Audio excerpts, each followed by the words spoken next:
Buenas noches, mi nombre es Javier David Toro Gómez, estudiante de Ingeniería Electrónica en el tercer semestre.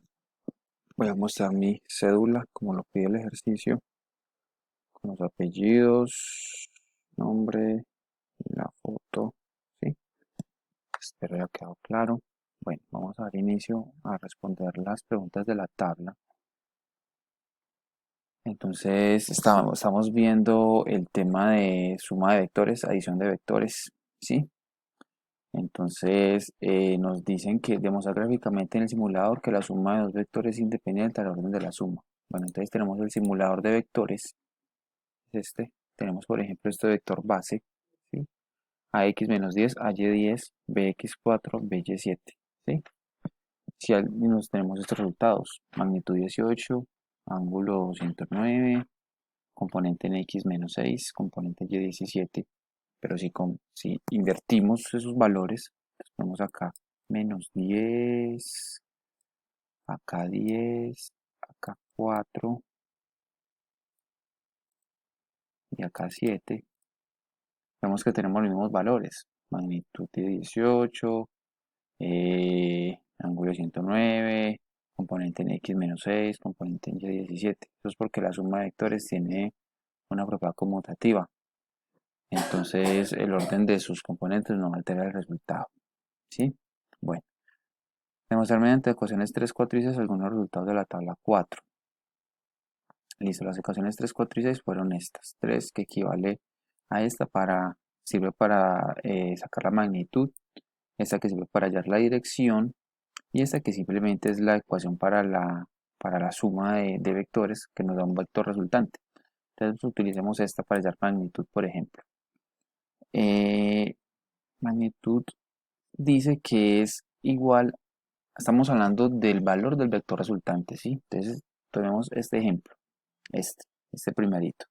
Entonces, la suma de menos 10 más 2 es menos 8 y de 10 más 9 es 19. Entonces, dice que la magnitud es igual a la raíz cuadrada de su componente en x al cuadrado más la componente en y al cuadrado. Entonces, verifiquemos. Dice menos 8 al cuadrado sería 64. Es un valor positivo porque negativo por negativo es un valor positivo. Entonces sería 64 y sería 19 por 19, el otro componente. Entonces sería 19 por 19 nos da igual a 361. Eso, entonces decimos que 361 más 8 por 8 es 64, más 64 es igual a 425. Y si le sacamos raíz, sí, nos da 20,61, tal como lo dice la tabla, 20,6. ¿Sí? Entonces, así es como hallamos la magnitud mediante esas ecuaciones. Ok, continuemos. La magnitud de un valor puede tener un valor negativo. Explique. Bueno, la magnitud es un valor de adición. Es decir, por lo regular son valores positivos porque es algo que suma, es algo que va más. O sea, es un valor que representa distancia, cantidad, espacio, tiempo, volumen, ¿sí? Una magnitud puede tener varias definiciones. Sin embargo, considero que el valor no puede ser negativo, por lo regular siempre es positivo. En la ecuación 4, para encontrar la dirección de un vector sirve para todos los cuadrantes, verifique cada caso. Bueno, la ecuación 4 nos dice que es esta, tangente inversa sobre componente y sobre componente x. Eso sirve para hallar dirección de un vector. Entonces verificamos cada caso. Si por ejemplo el vector está en este cuadrante, en este de aquí que es el primer cuadrante de los positivos, digamos que no hay ningún problema. Pues simplemente utilizamos la calculadora y nos va a dar un valor, y ese valor es el ángulo, que digamos que el vector está acá, y es el valor que se encuentra en este vector, en este ángulo, ¿sí? Es ese valor.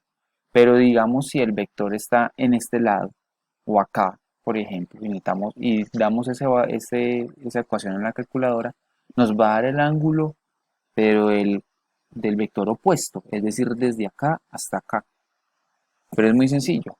Ese valor no sirve, solamente le tenemos que adicionar 180 grados, que es hasta donde necesitamos llegar para hallar el vector, y listo.